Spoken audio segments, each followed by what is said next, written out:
반갑습니다. 사랑하는 주님의 교회 청년부 여러분, 오늘 함께 추수감사절 예배로 청년부 예배로 함께 나와 예배하게 된 여러분들을 환영하고 축복합니다. 옆에 사람과 함께, 앞뒤 사람과 함께 인사해 볼까요? 웨이브메이커로 살아갑시다. 웨이브메이커로 살아갑시다. 시편 107편에서는 시편 기자가 이렇게 고백합니다. 여호와께 감사하십시오. 왜냐하면 그의 인자하심과 그의 진실하심이 영원하시기 때문이다 라고 고백하고 있습니다. 주님께서 우리를 향하신 인자하심이 영원하십니다. 이 추수감사절의 절기 2024년 한 해를 돌아보며 우리가 비록 어려운 일도 있었고 낙심하기도 했고 흔들리기도 했지만 여전히 여기까지 인도하셨던 것은 주님께서 우리를 사랑하시기를 포기하지 않으셨기 때문입니다.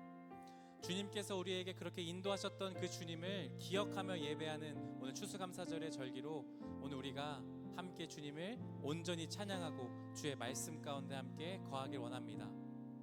이 시간 우리 가능하신 분들은 좀 자리에서 일어나셔서 우리 예배받기 합당하신 주님께, 우리의 모든 고백과 찬양에 받기 합당하신 주님께 우리가 우리의 노래로 고백으로 함께 찬양하며 예배 자리로 나아가면 좋겠습니다. 함께 주님을 예배합시다.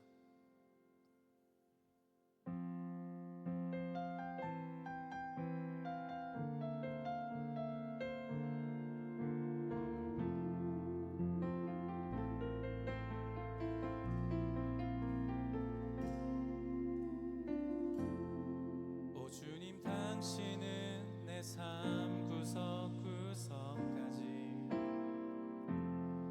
감찰하시며 나를 응원하시는 분, 내 길을 밝혀서 영원한 생명의 길로 인도하시며 나를 격려하시는 분, 크고 작은 갈등을 겪곤 하지만 항상 결국 당신을 선택합니다. 나의 유일한 고백의 대상은 오직 아름다운 당신뿐입니다. 나의 유일한 고백의 대상은 오직 아름다운 당신뿐입니다. 나의 예배를 받으소서, 홀로 영광을 받으소서. 주여, 나의 주여.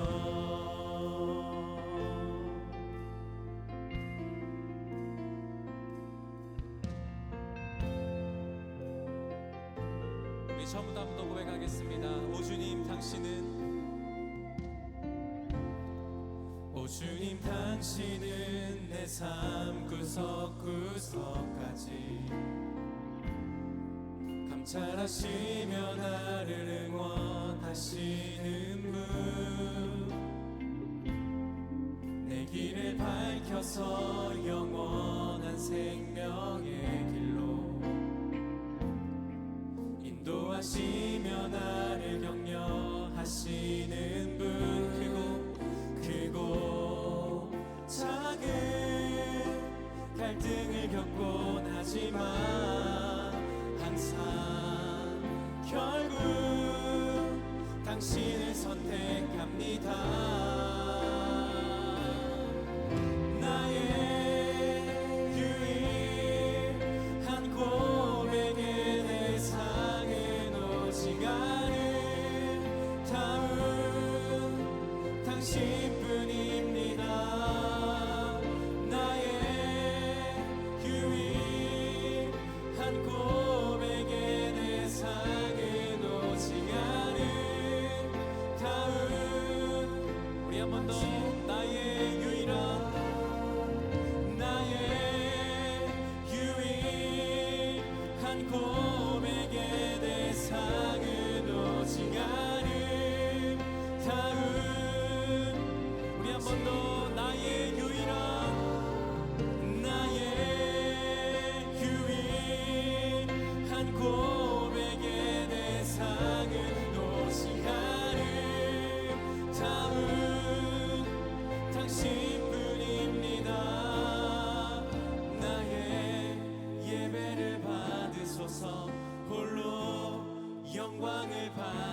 받으소서. 주여 나의 주여. 아멘. 하나님, 당신만이 우리의 예배받게 합당하신 분이십니다. 주님의 선하시고 인자하심이 영원하신 그 주님의 이름을 찬양합니다.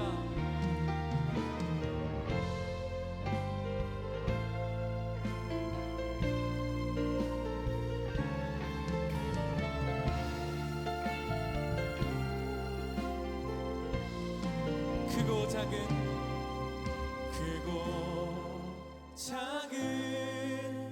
갈등을 겪곤 하지만 항상 결국 당신의 선택. 크고 작은 갈등을 겪곤 하지만 항상 결국 한 번 더 크고 작은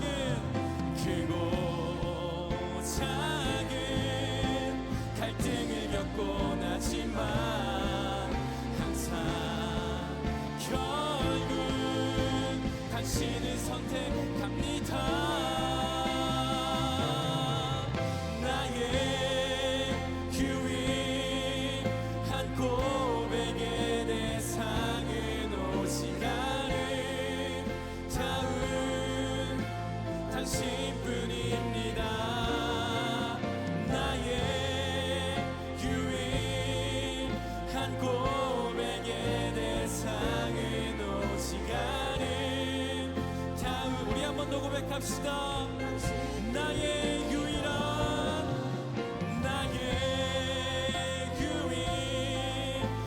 고백의 대상은 오직 마지막 한 번 더. 나의 유일한 고백의 대상은 오직 아름다운 당신뿐입니다. 나의 예배를 받으소서. 홀로 나의 예배를 받으소서. 홀로 영광을 받으소서.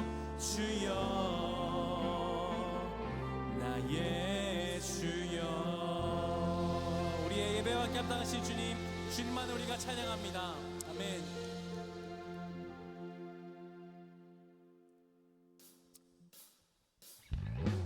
이 시간 함께 박수치며 우리의 감사의 고백과 찬양을 담아 함께 주님을 기쁘게 찬양하며 나아가겠습니다.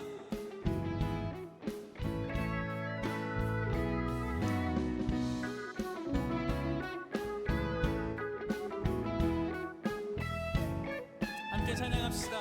내 마음을 가득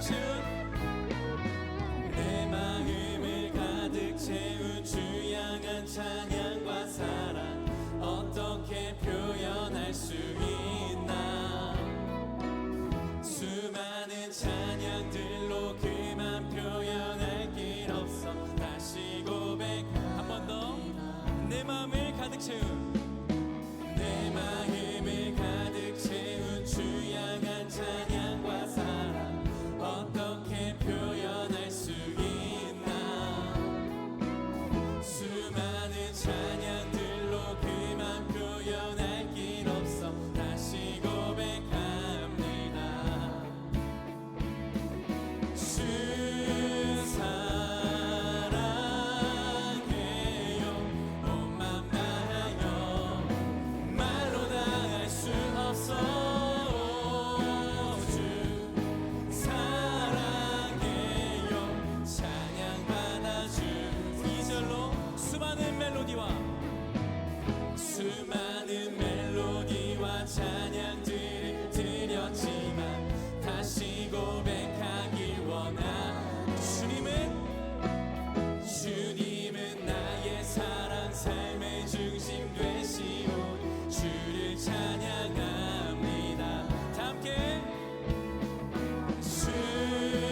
새날 주심 감사해요. 주님 사랑 다시 고백하는 찬양 주심 감사해요. 주님 사랑 다시 고백하는 새날 주심 감사해요. 주님 사랑 다시 고백하는 찬양 주심 감사해요. 우리 함께 주님 사랑해요. 주 사랑해요. 온 맘 다하여 말로 다 할 수 없어요.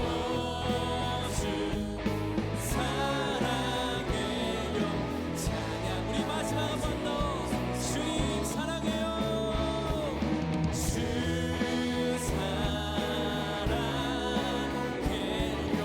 온 맘 다하여 말로 다 할 수 없어요. 주 사랑해요. 찬양 받아주소서. 아멘. 주님 우리가 주님만을 사랑합니다. 우리가 드리는 지켜드리는 온전한 예배를 기쁘게 받아주시옵소서. 우리의 삶 가운데 날마다 베푸시는 그 은혜와 사랑을 기억합니다. 주님만 불러 높임 받으시옵소서.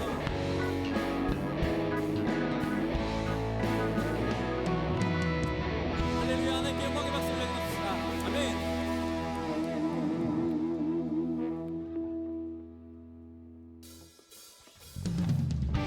계속해서 우리의 삶 가운데 신실하시게 역사하시며 그 사랑으로 영원히 인도하실 주님을 찬양하며 나아가십시다.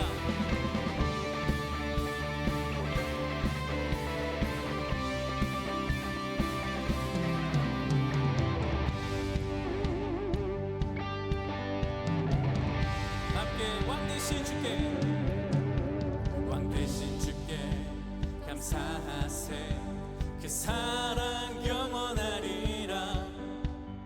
모든 것 위에 뛰어나신 주 그 사랑 영원하리라. 찬양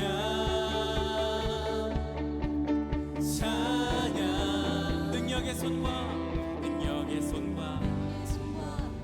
대신 그 사랑 영원하리라.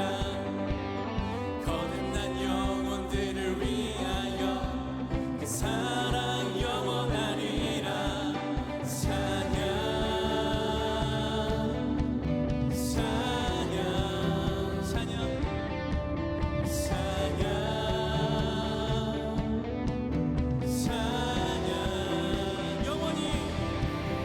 영원히 신실하신 능력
내가 걸어왔던 모든 순간이 당연한 것 아니라 은혜였어. 아침 해가 뜨고 저녁에 노을, 봄의 꽃향기와 가을의 열매, 변하는 계절의 모든 순간이 당연한 것 아니라 은혜였어. 모든 것이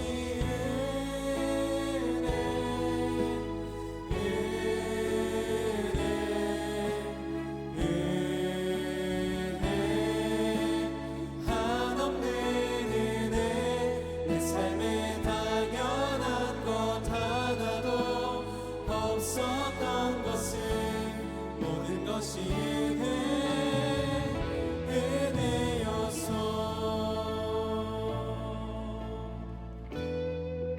내가 이 땅에 태어나 사는 것, 어린아이 시절과 지금까지 숨을 쉬며 살며 꿈을 꾸는 삶, 당연한 것 아니라 은혜였어. 내가 하나님의 자녀로 살며 오늘 찬양하고 예배하는 삶, 복음을 전할 수 있는 축복이 당연한 것 아니라 은혜였어. 모든 것이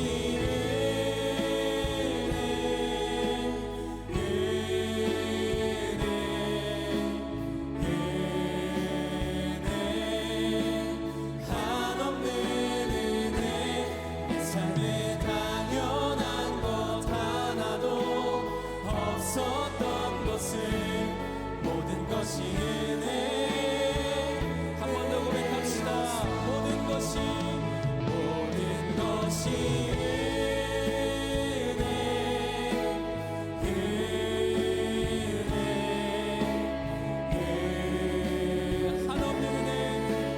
한없는 은혜, 내 삶에 당연한 것 하나도 없었던 것을 모든 것이 은혜. 우리 한 번 더. 모든 것이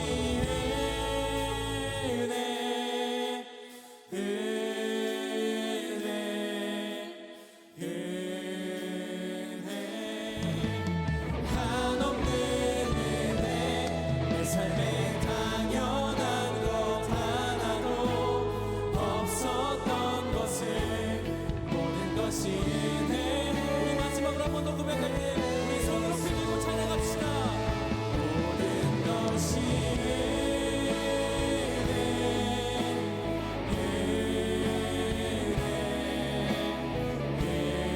한없는 은혜, 내 삶에 당연한 것 하나도 없었던 것을 모든 것이 은혜. 모든 것이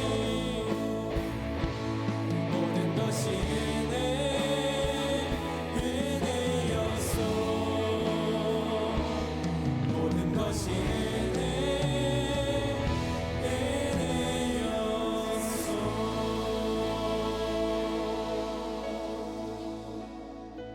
우리가 기도로 주님께 나가실 때 하나님, 모든 것이 주님의 은혜였습니다.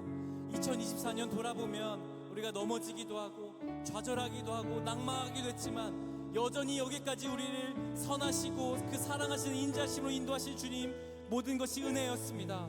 하나님, 그 은혜에 감사하며 이 시간 나아갑니다. 내가 여기까지 온 것도 주님의 은혜였고 앞으로 살아갈 나의 삶도 주님의 은혜로 살아갈 것을 고백합니다. 그 주님 우리가 예배할 때 성령님 이 시간 임재하여 주시고 우리 예배를 받아주시며 주님의 말씀 우리에게 다시 한번 찾아오셔서 우리에게 주님의 친밀함을 보이시며 주님의 영광을 우리에게 임하여 달라고 다시 한번 우리가 기도하며 주님께 나아가시겠습니다. 함께 기도합시다.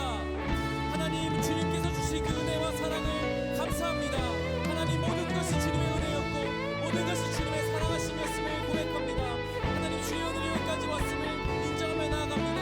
하나님, 그 은혜로 살아갈 것을 다시 한번 기억하며 나아가오니 주님, 다시 한번 주님께서 역사해 주시옵시고 주님 말씀하여 주실 때 주님의 다시 한번 친밀하신 우리 가운데 가운데 해주시고 주님만 높이며 나아갈 수 우리의 삶이 될 수 있도록 주의 역사하여 주시옵소서. 오늘로 살아가는 우리의 삶이 온전히 주님께만 되어지는 삶이 될 수 있도록 성령님 인도하여 주시옵소서. 하나님의 모든 것이 하나님의 진리를 신뢰시며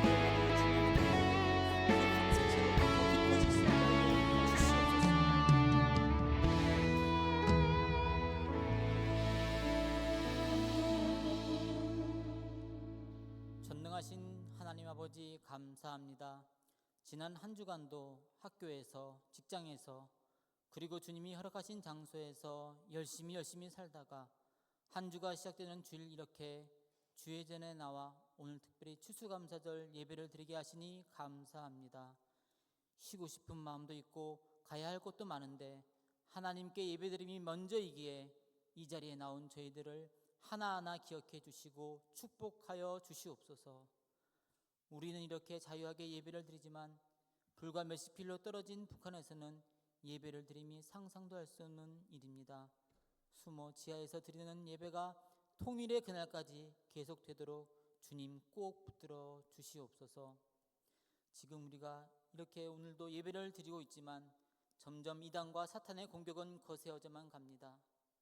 하나님보다 사람을 위하는 척하면서 선악과를 먹게 했던 사탄의 계략은 여전히 오늘날에도 다양한 변신을 통하여 예배를 무너뜨리려 하고 있습니다. 도박과 마약은 초등학생에게까지 널리 퍼졌고 그 속도는 법의 단속이 따라잡을 수 없을 만큼 빠르며 동성 부부의 합법화 결정이 대법원에서 내려져 하나님의 창조 질서를 부인하였고 포괄적 차별금지법은 하나님 말씀을 전하는 것을 조롱하며 법으로 금지하려는 수많은 독소 조항으로 예배의 근간을 흔들고 교회를 무너뜨리려 하고 있습니다. 인권인데, 소수인데, 아직 발의도 안 되었는데 하는 아니라는 생각을 하고 있다면 온몸을 불사르며 종교개혁을 했던 유럽의 개신교 교인이 지금 국민의 5%도 되지 않으며 교회 건물이 술집과 상점, 심지어 이슬람 사원으로 팔려나가고 있는 이 몰락의 시작이 하나님 말씀을 가볍게 여김이 아닌지 주님 깨닫게 하여 주시옵소서. 우리 주님의 교회는 요즘 예레미야 말씀을 가지고 함께 묵상을 하고 있습니다. 예레미야도 우리와 같은 청년의 때에 하나님의 부르심을 받고 평생 그 민족이 하나님 앞에 바로 서기 위해 노력했던 것처럼 우리 청년들도 민족과 또 이 청년들의 후손을 위해 무관심과 무지를 벗어나 말씀 위에서 기도하며 행하게 하여 주시옵소서.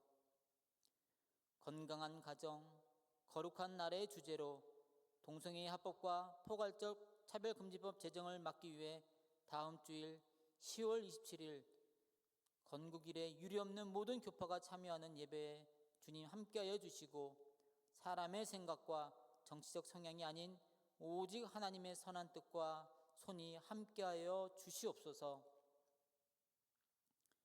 지난 주일 이 자리에서 2025년을 이끌어갈 임원 후보들의 순종의 다짐과 고백을 들었습니다. 50이 넘은 저보다 더 큰 믿음을 들었을 때 저는 많이 부끄러웠고 또한 매우 기뻤습니다. 오늘 투표에 주님이 함께 하셔서 주의 일꾼을 뽑아주시고 뽑힌 임원들은 오직 주의 십자가만을 자랑하는 용사가 되어 그 흔적이 우리 청년부의 선한 뿌리로 깊게 심겨지며 임원 각자에게도 평생을 살아가는 힘이 되게 하여 주시옵소서. 오늘 말씀을 전하시는 김동희 목사님과 함께 해주셔서 왕과 아들이란 제목으로 전하는 말씀이 우리의 영혼을 울리게 하시며 지난 수요일, 오늘 그리고 돌아오는 수요일 연속해서 말씀을 전하시는데 말씀의 샘이 마르지 않고 넘치도록 하여 주시고 기억나고 생각나게 하시는 성령 하나님께서 우리 목사님을 강하게 인도하여 주시옵소서. 김광일 장로님을 비롯한 11분의 부장님들과 3분의 교육자님들을 기억하시고 청년부를 위해 헌신하는 이 귀중한 사역을 잘 섬길 수 있도록 모든 상황을 넉넉히 하여 주시옵소서. 정성스럽게 준비한 브릿지 콰이어의 찬양을 기뻐 받으시며 오늘도 이 예배 함께 하시는 우리 주 예수님의 이름으로 간절히 기도드리옵나이다. 아멘.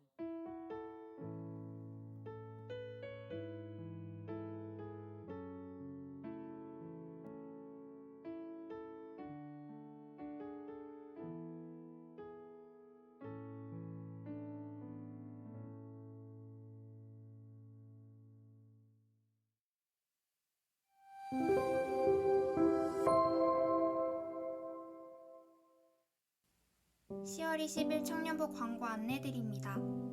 주님의 교회 청년 예배에 오신 모든 분들을 환영하고 축복합니다.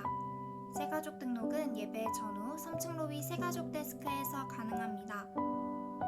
오늘은 한 해 동안 베풀어 주신 하나님의 은혜를 돌아보는 추수감사주일입니다. 청년 예배 후 3층 로비에서 추수감사절 떡을 나눠드립니다. 32기 남유민자매가 새가족 수료를, 27기 이수미자매가 등록을, 27기 김연경자매가 재등록을 했습니다. 청년부와 함께하게 된 자매님들을 진심으로 환영합니다. 오늘 주일 청년 예배 후 2025년 주님의 교회 청년부를 섬길 임원단을 선출하는 총회가 진행됩니다. 청년부 전체 임원회의가 10월 27일 오후 5시 반부터 1층 제3집회실에서 진행됩니다. 대상은 임원단, 코셀리더, 셀리더, 사역팀장, 사역팀 회계입니다. 큐티책 주님과 함께 11월호 배부 안내드립니다. 10월 21일 오늘과 10월 27일 주일 청년부 예배 전후 3층 로비에서 배부하며 우편 신청은 이충만 목사님께 해주세요. 여기까지 10월 20일 청년부 광고였습니다. 돌아오는 한 주간의 삶도 주님의 사랑을 느끼며 감사하는 한 주 보내기를 소망합니다. 사랑합니다. 축복합니다. 감사합니다.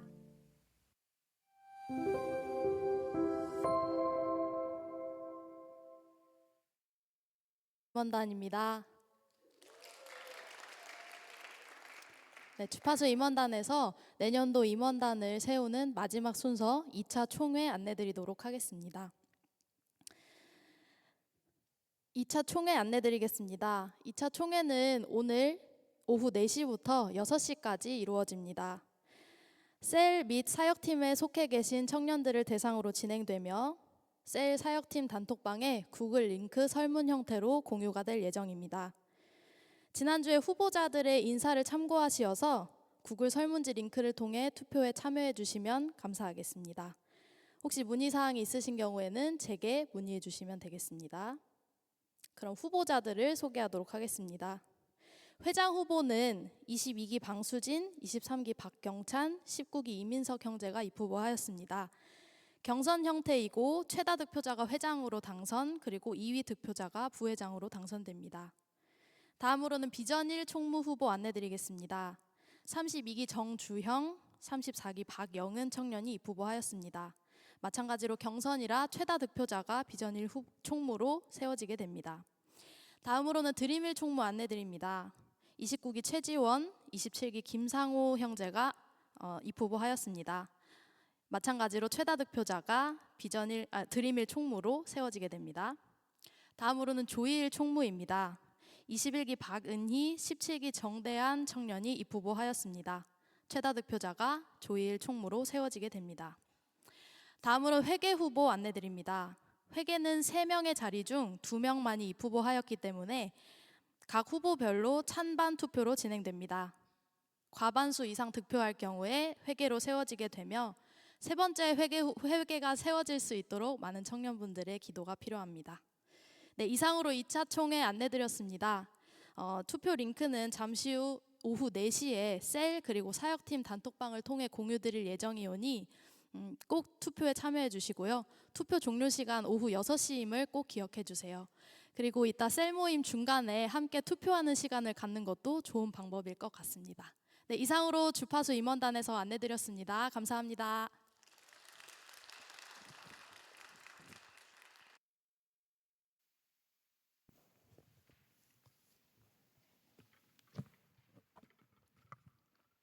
오늘 우리에게 주시는 하나님의 말씀은 구약 사무엘하 15장 19절에서 23절까지의 말씀입니다.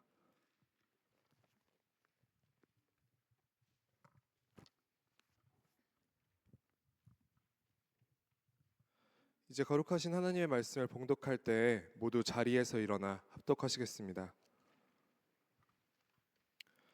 그때 왕이 가드 사람 이때에게 이르되 어찌하여 너도 우리와 함께 가느냐?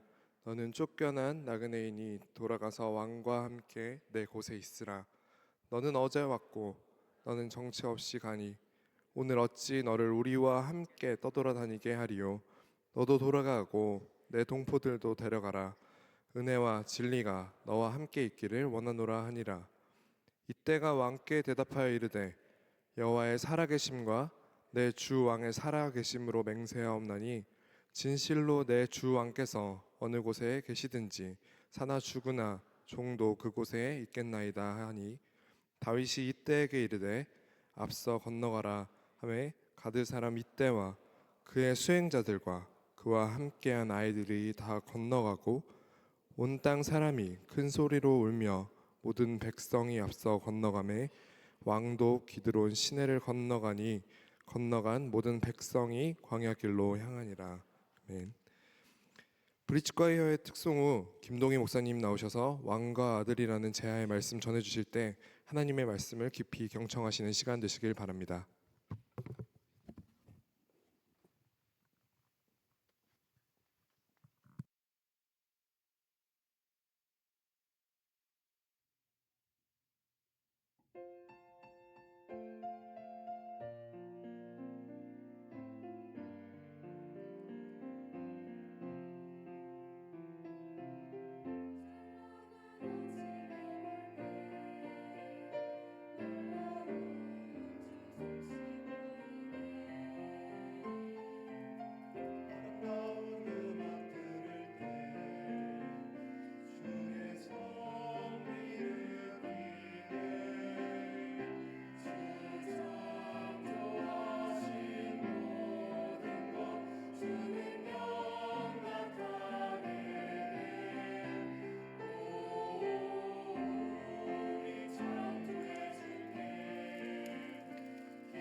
잠깐 말씀 듣기 전에 기도하겠습니다.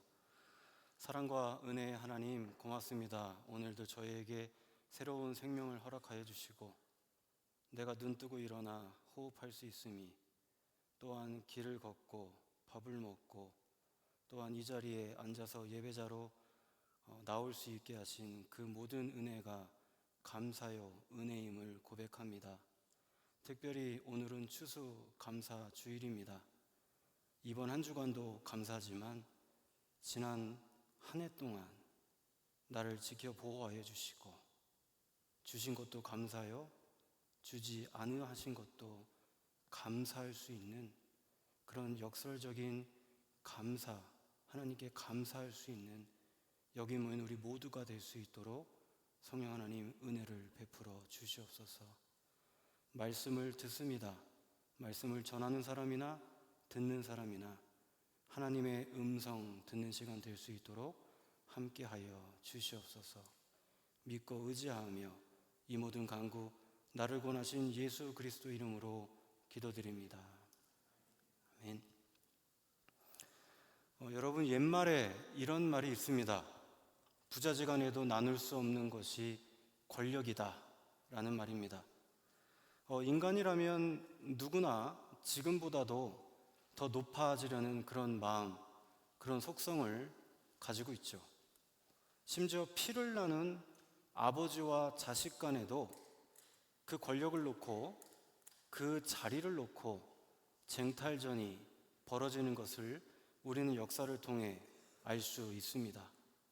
남이 아닌 가족끼리인데도 말입니다. 형제끼리가 아니라 부자지간에, 부녀지간에, 혹은 모자지간에, 모녀지간에도 있을 법합니다.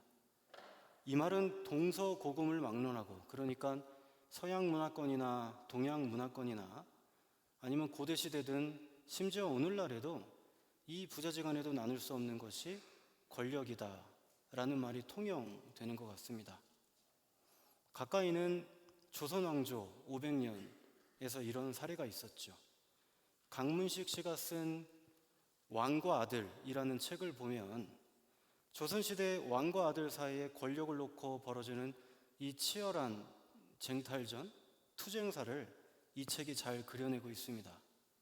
조선을 세운 태조 이성계와 그의 셋째 아들인 태종 이방원의 그 치열한 권력 투쟁부터 해서 계속해서 이어지는 조선 왕실의 5차례의 부자 관계를 통해 아버지와 아들 간의 이 나눌 수 없는 그 권력의 속성을 이 책은 잘 그려내고 있습니다. 그래서 책의 제목이 왕과 아들입니다. 오늘의 본문인 이 사무엘하 15장도 바로 이 부자지간에도 나눌 수 없는 것이 권력이다 라는 이 표현이 너무나도 잘 어울리는 본문입니다. 왜냐하면 오늘의 본문이 바로 왕과 아들을 다루고 있기 때문입니다. 이스라엘 통일왕국의 왕이었던 다윗과 그의 셋째 아들인 압살롬, 이 두 사람이 오늘 본문의 주인공입니다.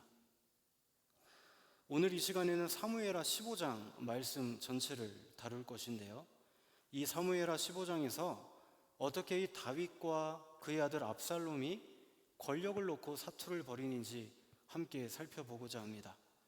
시간을 절약하기 위해서 사실 오늘 성경 봉독은 전체 본문의 일부 한 5절 정도를 같이 읽었습니다. 하지만 오늘 말씀을 전하면서 오늘 함께 읽지 않은 몇 구절은 우리가 함께 더 다루도록 하겠습니다. 우리는 먼저 이 압살롬이라는 이름에 주목할 필요가 있습니다.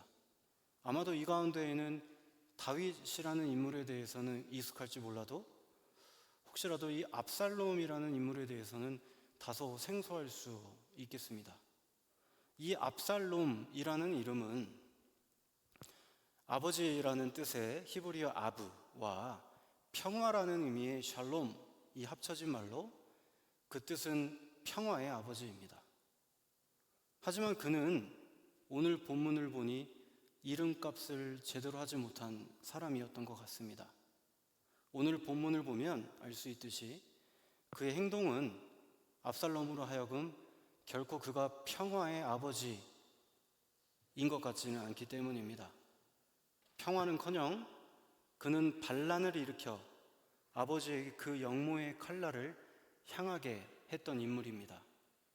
평화의 아버지란 이름을 가진 그가 이름값을 하지 못하고 전쟁과 반란의 아버지가 되고 만 것입니다.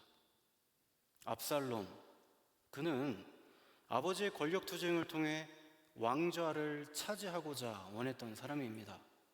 그래서 그는 자신이 그 원하는 것을 얻어내기 위해서 우선 그 나라 백성들, 이스라엘 사람들의 마음을 얻고자 합니다. 오늘 본문 6절을 보니 이렇게 기록합니다. 함께 한번 읽어보기를 원하는데요. 오늘 본문 6절 말씀입니다. 함께 읽겠습니다. 시작. 이스라엘 사람의 마음을 압살롬이 훔치니라. 그러니까 압살롬은 이렇게 어느 정도 민심을 얻는 데 성공합니다. 이스라엘 사람의 마음을 훔쳤다라고 성경이 기록하는 것을 보니 말입니다.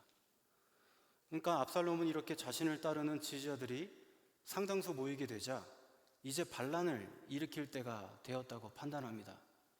그리고 그는 어디론가로 향하는데요. 바로 헤브론이라는 지역으로 가게 됩니다. 헤브론, 그것은 어떤 곳일까요? 우리는 이 헤브론이라는 장소에 주목할 필요가 있습니다. 이 헤브론이라는 도시는 유다 지파의 옛 수도였습니다. 그리고 지금 이 다윗의 통일 왕국의 근거지가 되었던 곳이 바로 헤브론입니다.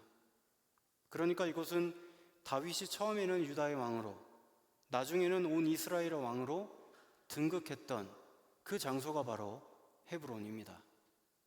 정리하자면 이 헤브론은 다윗 왕국의 정통성을 지닌 장소라고 할 수 있겠습니다.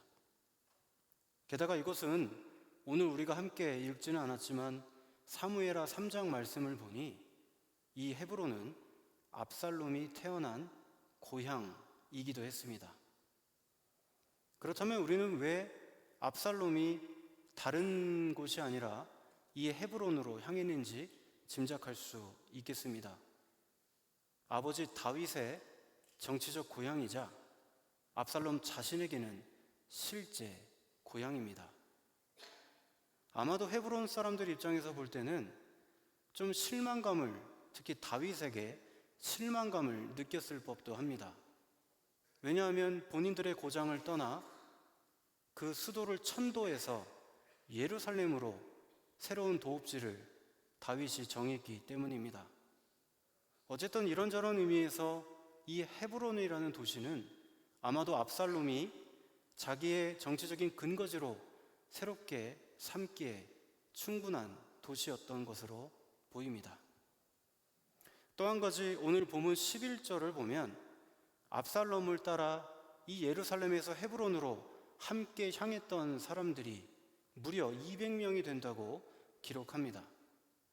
그러니까 반란에 가담한 자기와 뜻을 같이 하는 사람들이 수백 명에 이르렀다라는 것이죠. 이렇게 많은 사람들이 압살롬 편에 섰다라는 소식은 아마 다윗에게 있어서는 상당히 충격적이었을 것 같습니다. 어제까지만 해도 자기 부하이고 또 자기의 신하였던 사람들인데 말입니다. 마치 어제의 동지가 오늘의 적이 된 셈이겠죠. 하지만 우리는 동시에 참으로 불행 중 다행으로 모두가 다 압살롬을 따라간 것은 아니었다는 사실을 알게 됩니다. 이 가운데에서도 다윗을 위해 끝까지 의리를 지키고 그의 곁을 지킨 사람들이 있습니다. 오늘의 본문 사무엘하 18절 말씀은 그들을 다음과 같이 나열합니다. 그렛 사람과 블렛 사람, 그리고 이 이때라는 인물을 포함한 블레셋 출신의 600명의 사람들이 끝까지 다윗에게 의리를 지켰다고 기록합니다. 이들은 대세가 이미 압살롬에게 기울어 가는 것을 지켜봄에도 불구하고 끝까지 다윗에게 의리를 지킨 사람들입니다. 다윗은 이 사람들과 함께 피난길에 오릅니다. 여기까지가 오늘의 본문의 이야기입니다. 오늘 본문의 이야기를 바탕으로 몇몇 구절을 우리는 좀 더 자세히 살펴볼 필요가 있습니다. 그 첫 번째로 우리는 내가 이 땅에서 재판관이 되고 라는 구절을 화면으로 한번 띄워주시죠. 눈여겨볼 필요가 있습니다. 본문 4절인데요. 4절 말씀을 여러분과 함께 읽기를 원합니다. 4절 말씀입니다. 또 압살롬이 이르기를 내가 이 땅에서 재판관이 되고 누구든지 송사나 재판한 일이 있어 내게로 오는 자에게 내가 정의 베풀기를 원하노라 하고, 이 4절 말씀에서 우리가 주목할 단어는 내가입니다. 내가라는 단어를 이 구절에서 여러 번 반복하고 있습니다. 내게 문제를 가져오면 내가 재판관이 돼서 내가 그 문제를 해결하겠다. 내가입니다. 오늘 사무엘하 1절 말씀을 보니 또 이렇게 기록합니다. 압살롬이 자기를 위하여 병거와 말들을 준비하고, 압살롬이 자기를 위하여 병거와 말을 준비한다 라고 표현되어 있습니다. 자기를 위하여 내가입니다. 우리는 성서 기자가 지금 이 압살롬의 이야기를 기록하면서 압살롬 자신을 가리키는 표현을 지나치게 많이 사용하고 있다는 것에 주목할 필요가 있습니다. 그는 아무래도 아버지로부터 권력을 빼앗아서 자기 나라를 세우고 싶어하는 그 욕망이 이 성서 기자의 기록을 통해서 우리는 느낄 수, 엿볼 수 있다라는 것이죠. 내 나라를 세워 내가 재판관이 되겠다는 그런 권력 의지를 이 사람은 지금 보이고 있다라는 겁니다. 그렇다면 여러분, 방금 읽은 이 4절 말씀은 오늘 우리에게 어떤 영적인 깨달음을 줄까요? 이 4절 말씀에서 보여주는 이 압살롬의 행동을 통해 우리가 생각해야 봐야 할 지점은 바로 이것입니다. 우리는 내 나라가 아닌 하나님 나라를 세우려고 애써야 합니다. 지금 압살롬의 모습을 한번 보시죠. 압살롬은 지금 왕이 되고 싶어하는 자신의 그 사욕을 채우기 위해 사람들의 환심을 사고 아직 왕이 된 것도 아닌데도 불구하고 왕 노릇을 하고 있습니다. 압살롬은 여호와께서 친히 기름 부어 왕으로 세움을 받은 자, 곧 자신의 아버지인 다윗에게 반역하고 있죠. 그것도 아무런 양심의 가책을 느끼는 것으로 보이지 않습니다. 여러분, 하나님께 기름 부음을 받았다라는 것은 무슨 의미일까요? 하나님의 선택을 받았다는 의미 아닙니까? 그리고 하나님의 선택을 받았다는 것은 그 자리에 있는 그 사람을 끌어내리는 것도, 아니면 그 자리에 계속해서 유지시키는 것도 그 선택권은 임명권자에게 있다라는 이야기입니다. 하지만 여기서 보이는 압살롬의 모습은 임명권자인 하나님은 아랑곳하지 않습니다.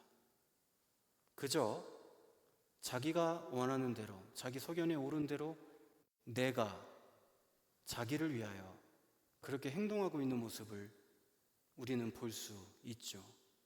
철저히 나의 유익을 위해 내 나라를 세우기 위해서입니다. 여러분, 적어도 우리가 그리스도인으로 살아가기를 다짐한다면 우리는 압살롬처럼 행동해서는 안 될 것입니다. 그리스도의 몸된 교회, 그것을 우린 성도라고 부르죠. 우리가 성도라면 그리스도의 몸된 교회의 일원으로서 우리는 내 뜻이 아닌 그리스도의 뜻을 따라 살아가야 하지 않겠습니까? 따라서 우리는 어떤 압살롬이 보여준 그런 현란한 말솜씨나 어떤 그럴듯한 세상적인 방법에 지나치게 의지하지 말아야 합니다. 나의 말솜씨가 아닌 하나님의 말씀에 의지하며 살아야 합니다. 여러분, 압살롬처럼 자신의 나라를 세우려는 자가 되지 마십시다. 우리는 주님 오시는 그날까지 하나님 나라를 세워가야 할 하나님 나라의 백성입니다.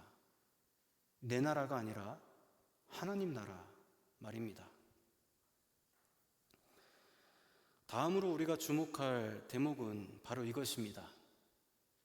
내 주 왕께서 계시는 곳이면 어디든 입니다. 오늘 본문 21절 말씀인데요. 또 한번 여러분하고 같이 함께 읽기를 원합니다. 함께 읽겠습니다. 이때가 왕께 대답하여 이르되 여호와의 살아계심과 내 주 왕의 살아계심으로 맹세하옵나니 진실로 내 주 왕께서 어느 곳에 계시든지 사나 죽으나 종도 그곳에 있겠나이다 하니, 내 주 왕께서 계신 곳이면 어디든 종도 그곳에 있겠나이다. 그러니까 당신께서 어디로 가시든 나는 따르겠습니다. 목숨이 위태한 상황이라도 변치 않겠습니다. 뭐 이런 말 아니겠습니까? 여기서 보이는 이 이때라는 사람의 충성심이 참 놀랍습니다. 여기서 우리는 이 이때라는 이름에도 주목할 필요가 있습니다. 이 이때라는 이름은 히브리어로 누구누구와 함께라는 의미의 전치사 에트와 대명사 전미하의 결합으로 이루어진 단어입니다. 그러니까 이 이때라는 이름은 나와 함께라는 그런 뜻을 가지고 있습니다. 그렇다고 본다면 이때가 왜 그토록 다윗 왕 곁에 서서 끝까지 의리를 지키며 그 자리를 지키려고 하는지 이해가 됩니다. 한마디로 그는 누구랑 다르게 이름값을 제대로 했던 사람입니다.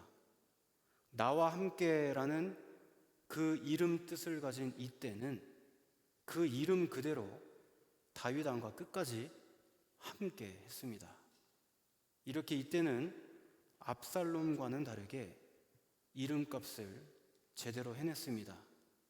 끝까지 다윗에게 충성을 바쳤습니다. 방금 읽은 오늘 본문에 나타나는 이 이때의 충성심은 그렇다면 오늘 우리에게는 어떻게 적용될 수 있을까요? 바로 이것입니다. 우리는 어려울 때 곁을 지키는 그런 의리 있는 사람이 되고자 노력해야 합니다. 여러분, 인간관계에 있어서 가장 진실한 관계가 어떤 관계일까요? 저는 고난과 위기 중에 그 사람의 진심이 드러난다 라는 말이 떠오릅니다. 사람들은 말하죠. 상대가 위기에 처해 있을 때 그때 그 사람의 곁을 지키는 사람이 진짜 진정한 그것이 우정이고 의리라고 말입니다. 다윗의 수많은 고난과 어려움에도 그 다윗이 다시금 힘을 낼 수 있었던 것은 그에게는 항상 이런 믿음의 동지들이 있었던 것 같습니다. 함께 한번 떠올려 보시죠. 선지자 사무엘이 있었습니다. 또한 사울 왕의 아들이었던 친구 요나단이 있었죠. 그리고 오늘의 본문처럼 이때를 비롯한 끝까지 다윗을 지키기 위해서 그의 곁에 남아있던 사람들이 있었습니다. 우리도 이때처럼 어려움에 처한 내 동료들에게, 내 친구에게 든든한 후원자가 되어 주어야 합니다. 주님이 연약한 나를 사랑하시고 지금까지 도우셨듯이 나 역시 나와 함께하는 그 사람들에게 그렇게 했으면 좋겠습니다. 지금 한번 여러분 머릿속에 혹시라도 나의 도움을 필요로 할 사람을 한번 머릿속에 떠올려 보셨으면 좋겠습니다. 혹시라도 그가 혹은 그녀가 어려움을 겪고 있을 때 그 사람을 등지고 외면하는 것이 아니라 그에게 내 곁을 내주고 그를 지켜주는 사람, 그런 저와 여러분이 되기를 소원합니다. 그리하여 삶의 한 절이라도 예수님을 닮아가기를 원합니다. 끝으로 우리는 다음 구절을 주의 깊게 읽어볼 필요가 있습니다. 하나님의 궤를 성읍으로 도로 메어가라 입니다. 25절 말씀인데요, 이번에도 함께 한번 읽어보도록 하겠습니다. 시작. 왕이 사독에게 이르되 보라, 하나님의 궤를 성읍으로 도로 메어가라. 만일 내가 여호와 앞에서 은혜를 입으면 도로 나를 인도하사 내게 그 궤와 그 계신 데를 보이시리라. 하나님의 궤를 성읍으로 도로 메어가라. 이게 지금 무슨 말일까요? 지금 무슨 상황일까요? 여기서 말하는 하나님의 궤는 그 유명한 언약궤입니다. 여러분 가운데 혹시 아시는 분도 계시겠지만 다윗을 그토록 기뻐 춤추게 했던, 다윗의 그 허리춤이 내려가는지도 모르고 바지가 내려가는지도 모르고 다윗이 그렇게 기뻐 춤추게 했던 그 언약궤입니다. 방금 우리가 함께 읽은 25절은 이 다윗을 춤추게 했던 이 중요한 언약궤, 이 언약궤를 어떻게 처분할 것이냐, 그 이야기를 하고 있는 겁니다. 여러분, 우리가 만약에 피난길에 오른다면 여러분은 뭐부터 챙기시겠습니까? 만약에 여러분 집에 불이 나서, 그러면 안 되겠지만 불이 나서 급하게 대피할 때 여러분은 보통 뭐부터 챙기실까요? 귀중품부터 챙기겠죠, 그렇죠? 뭐 최소한의 먹을 거나 입을 거, 그런 걸 먼저 떠올리실 것 같습니다. 지금 본문 25절에서는 제사장들이 언약궤부터 챙기려고 하고 있습니다.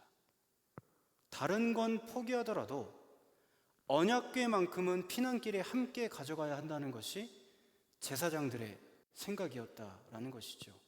1순위에 해당한다라는 것입니다. 그런데요, 조금 놀라운 부분은 이 지점에서 다윗의 생각은 제사장들과 달랐습니다. 이 다윗은 언약궤를 최우선 순위로 생각하지 않았습니다. 그런 그의 모습이 저도 이 말씀을 묵상하면서 조금 의아하기는 했습니다. 과거에 그토록 다윗이 좋아했던 혹은 중요하게 여겼던 이 언약궤를 왜 오늘 본문의 이 피난길의 상황에서는 다윗이 다르게 생각을 했을까요? 이 다윗이 혹시 좀 생각이 달라졌을까? 이 피난길의 이 조급한 마음에 그의 신앙심이 좀 줄어들었을까? 뭐 그렇게 생각할 수도 있겠습니다. 하지만 이 본문의 마지막까지를 쭉 읽어보면 다윗의 진심을 알게 됩니다. 다윗은 그 언약궤라는 물건, 그 이상을 바라봤던 사람이라는 것을 말입니다. 오늘 본문을 보면 다윗은 눈에 보이는 하나님의 법궤, 이 언약궤에만 주목하지 않습니다. 그의 판단은 이렇습니다.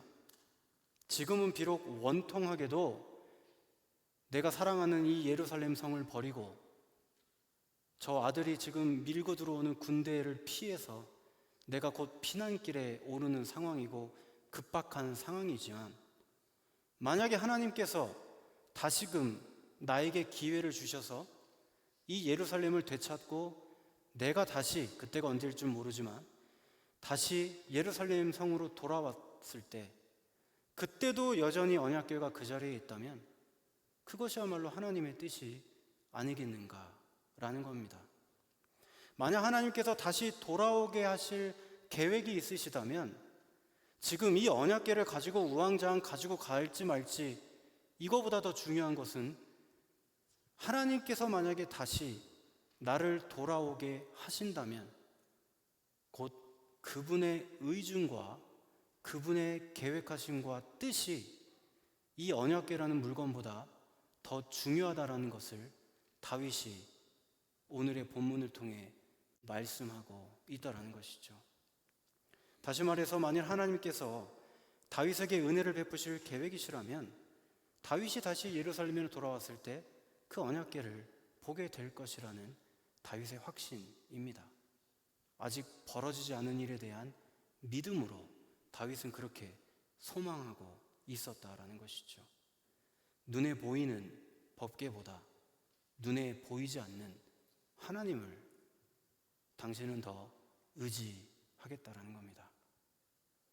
여기서 우리는 다시 한번 하나님의 뜻에 모든 것을 맡기는 다윗의 인생을 보게 됩니다.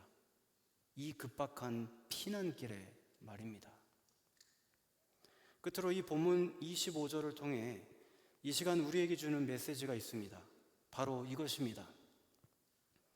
내가 서 있는 그곳이 바로 하나님 나라입니다. 혹자는 이렇게 생각하실지 모르겠습니다. 예루살렘 성을 빼앗기면 그 나라가 망한 거 아니야? 보통 그 나라의 수도가 누군가에게 빼앗기면 나라가 망한 것이나 다름없기 때문입니다. 그러니 예루살렘 성이 함락되면 곧 다윗 왕조, 다윗의 왕국은 망한 것이나 마찬가지지 않으라는 것이죠. 그러나 오늘의 본문은 이렇게 말씀합니다. 하나님이 세우신 왕이 있고 또 그를 따르는 백성들이 있는 그곳이 바로 하나님의 나라라고 말입니다.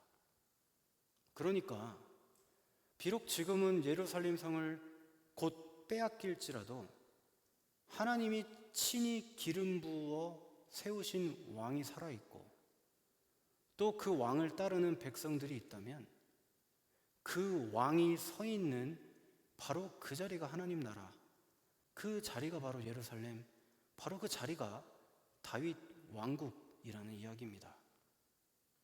여기서 우리가 기억할 내용은 이것입니다. 우리는 하나님 나라를 너무 물리적인 공간으로 국한하고 제한해서 생각합니다. 저 위를 가리키기도 하고요. 어쨌든 어떤 물리적인 공간을 하나님 나라라고 생각하기 쉽습니다. 하지만 많은 신학자들은 말합니다. 하나님 나라는 어떤 물리적인 공간에 국한하지 않습니다. 하나님의 나라는 하나님의 통치 범위를 의미합니다. 곧 하나님의 통치권이 곧 하나님 나라입니다. 그렇다고 본다면 우리는 하나님의 언약궤 혹은 예루살렘 성, 그것이 곧 하나님과 동일시 되어서는 안 된다는 사실을 기억해야 합니다. 예루살렘이 곧 하나님 나라와 같다고 그렇게 국한해서 생각할 수 없음을 우리는 또한 기억할 필요가 있습니다. 여러분께 드리는 질문은 이것입니다. 여러분, 다윗 왕이 떠난 예루살렘 성은 더 이상 다윗 왕국이 아닌 걸까요? 압살롬에게 빼앗길 이 예루살렘은 더 이상 다윗 왕국이 아닌 걸까요? 그렇지 않다라는 것입니다. 우리가 하나님 나라라는 개념을 너무 물리적인 공간 개념에 그렇게 좁혀서 생각하지 않는다면 하나님께서 통치하시는 그 통치 범위, 그 통치권, 그것이 곧 하나님 나라라고 우리가 좀 더 생각을 넓히고 또 그 히브리 원어적인 그 뜻을 우리가 다시 한번 생각해 본다면 적어도 방금 오늘의 본문에서 살펴본 다윗의 고백, 언약궤, 그 언약궤라는 물건이 뭐 그리 중요하냐? 하나님 나라, 또 하나님이 나와 함께 하신다면 내가 서 있는 그곳이 하나님 나라요, 내가 서 있는 그곳이 내가 예배하는 그 자리, 그 공간이 될 수 있다라는 사실입니다. 하나님이 기름 부어 다윗 왕을 세웠고 그가 이 다윗 왕국의 통치자라는 사실이 하나님께로부터 비롯되어 인준되었다면 그가 비어진, 그가 없는 예루살렘 성도 여전히 다윗 왕국이라는 사실입니다. 다윗이 머무는 그곳이 여전히 다윗 왕국이라는 사실을 우리는 유념하고 기억할 필요가 있습니다. 그러니까 다윗이 서 있는 그곳이 바로 하나님 나라입니다. 이제 말씀을 정리합니다. 하나님께서는 오늘 이 성경 본문을 통해 우리에게 이렇게 말씀하십니다.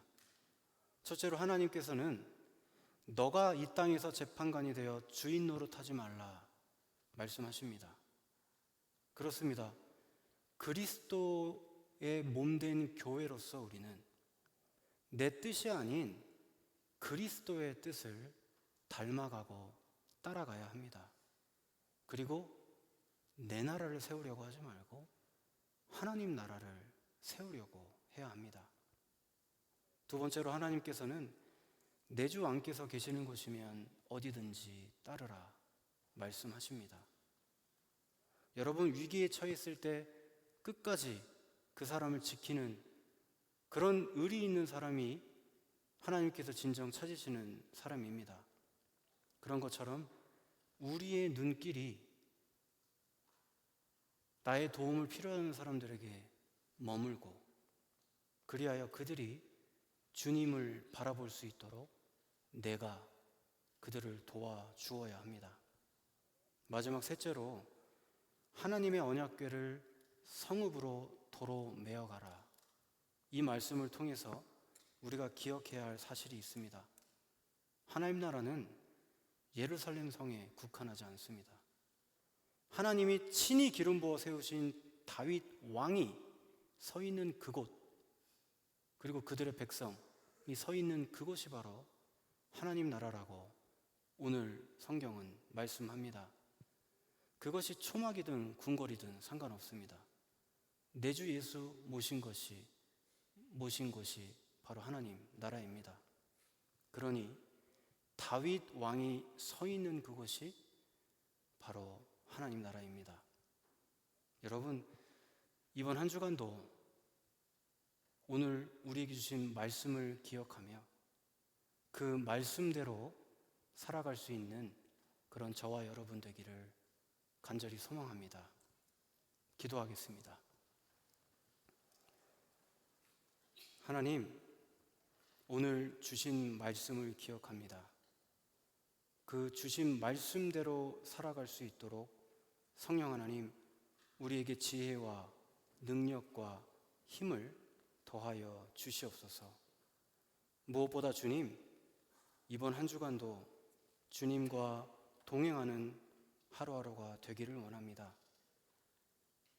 내 나라가 아닌 하나님 나라를 세우게 하시고 내가 서 있는 그곳이 하나님 나라가 될 수 있도록 그렇게 노력하며 살아가는 우리 모두가 될 수 있도록 성령 하나님 지켜 보호하여 주시옵소서.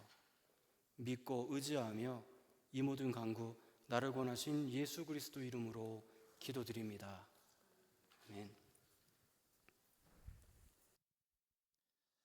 우리 자리에서 일어나서 우리 함께 주님께 찬양하며 또 기도의 자리로 나아가겠습니다.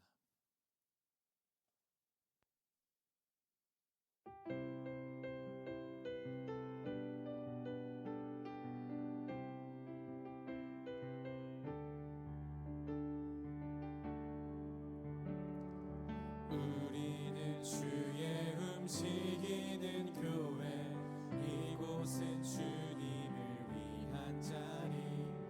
내가 기도하는 모든 땅 위에서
섰으니 하나님 우리가 이 땅을 치유하소서. 이 땅을 치유하소서. 하나님 우리가 어디에 있든지 주를 높이 열방들아 주님을 송축할지어다. 그 발 아래 힘 맞추라. 그 영원한 통치자 주 예수 그리스도. 그는 위대하신 왕.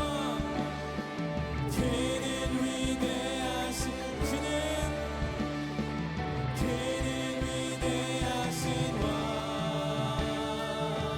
우리는 주의 움직이는 교회. 이곳은 주님을 위한 자리. 내가 기도하는 모든 땅 위에서 하나님 예배받을 그날을 고대하네. 오늘도 우리가 이 시간 다시 한번 주신 말씀을 기억하며 함께 기도의 자리로 나가십시다. 하나님, 이 땅에서 나의 나라가 아니라 주님의 나라를 세워가길 원합니다. 하나님, 또한 우리가 주신 말씀을 통해 이때와 다윗의 관계를 기억합니다. 주님의 교회 청년부 공동체가 서로가 서로에게 진정한 믿음의 동역자로 살아가게 하여 주시옵소서. 어려울 때마다 서로를 격려하고 위로하며 끝까지 믿음의 여정들을 걸어나가는 진실한 관계가 되게 하여 주시옵소서. 또한 우리가 살아가는 모든 곳, 직장과 학교, 가정, 우리가 부름받은 그곳이 하나님과 동행할 때 그곳이 하나님 나라가 되는 것을 기억합니다. 하나님, 우리가 하나님 나라를 기억하며 하나님을 모시고 살아가는 우리의 삶이 되게 하여 주시옵소서. 우리를 통해 하나님의 나라와 하나님의 뜻이 온전히 이루어질 수 있게 해달라고 우리가 주신 말씀을 기억하며 다시 한번 기도의 자리로 나아가겠습니다. 함께 기도합시다. 하나님, 오늘도 다시 한번 주님의 말씀을 기억합니다. 하나님, 나의 뜻과 나의 나라를 세워가는 것이 아니라 하나님 주님의 나라를, 주님의 뜻을 이루어가며 살아갈 수 있는 우리의 삶이 되게 하여 주시옵소서. 내가 하는 것이 아니라 하나님께서 하시는 것임을 기억하며 하나님의 뜻을 고대하며 살아가게 하여 주시옵소서. 하나님, 이때와 같이 하나님 다윗과 같이 어려운 상황 속에 있는 우리의 지체들 가운데 하나님 우리가 그곳에 함께 있어주는 삶을 되게 하여 주시옵소서. 진정한 믿음의 동역자로 삼아 주시옵소서. 서로 격려하며 위로하며 끝까지 그 믿음의 여정들을 걸어나가게 하여 주시옵소서. 그래서 진정한 주님의 공동체, 그리스도 공동체 되게 하여 주시옵소서. 하나님, 우리가 살아가는 모든 것이 하나님 나라임을 고백합니다. 하나님, 우리가 어디에 있든지 부르신 그곳, 직장과 학교와 가정에서 하나님 우리가 주님의 나라를 기억하며 살아가게 하여 주옵소서. 하나님, 우리의 임하시는 주님의 나라를 기억합니다. 하나님, 우리가 이곳에서 하나님 서 있는 그곳에서 이 땅을 치유하며 이 땅에 부르신 곳에서 주님 나라 세워가게 하여 주시옵소서. 주님의 통치와 주님의 임재하심을 기억하며 하나님의 뜻을 따라 살아가게 하여 주시옵소서. 그곳에 하나님 나라가 우리가 서 있는 곳에 있게 하여 주시옵소서. 주님의 뜻이 우리를 통해 이루어지게 하여 주시옵소서. 하나님, 우리에게 주신 그 사명들을 맡겨주신 사명들을 기억하며 살아갈 수 있는 우리 한 사람 한 사람 주님의 성경부 공동체 될 수 있도록 주님께서 역사하여 주시옵소서.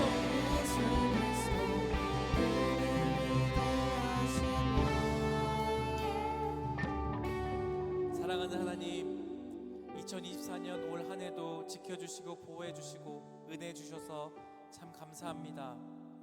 비록 흔들리기도 넘어지기도 실패하기도 아프기도 절망하기도 했지만 여기까지 하나님의 은혜로 살아올 수 있었음에 감사드립니다. 참으로 크신 하나님의 사랑으로 여전히 우리를 떠나지 않으시며 함께하여 주신 하나님 은혜 또 감사드립니다. 그 감사의 예물로 10의 1조의 예물로 여러 제목의 감사의 마음을 담아 하나님께 예물 드리는 손길이 있습니다. 드리는 손길 위에 더 많은 것을 가지고 누리려 하기보다 주신 것들을 감사할 수 있는 진정한 믿음을 더하여 주시옵소서. 하나님을 더 깊이 사랑하고 경외하며 사랑하는 진정한 복 내려 주시옵소서. 예수님의 이름으로 축복하며 기도드립니다. 아멘. 김동희 목사님 축도해 주시겠습니다. 이제는 우리 구주 예수 그리스도의 은혜와 아버지 하나님의 그 놀라우신 사랑과 성령 하나님의 교통하심의 역사가 오늘 말씀을 듣고 그 말씀대로 살아가기를 다짐하는 여기 모인 모든 이들의 머리머리 위에 이제로부터 영원토록 함께 하시기를 축원하옵나이다.